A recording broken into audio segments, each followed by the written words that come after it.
गरुडगमन तव चरणकमलमिह मनसि लसतु मम नित्यम् गरुडगमन तव चरणकमलमिह मनसि लसतु मम नित्यम्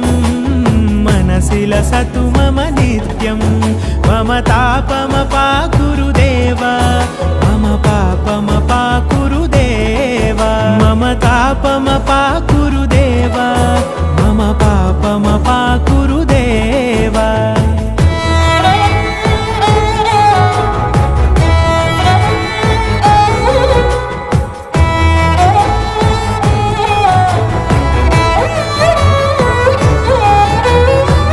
जनयन विधिनमुचिहरण मुख विबुध विनुत पद पद्मा जल जनयन विधिनमुचिहरण मुख विबुध विनुत पद पद्मा विबुध विनुत पद पद्मा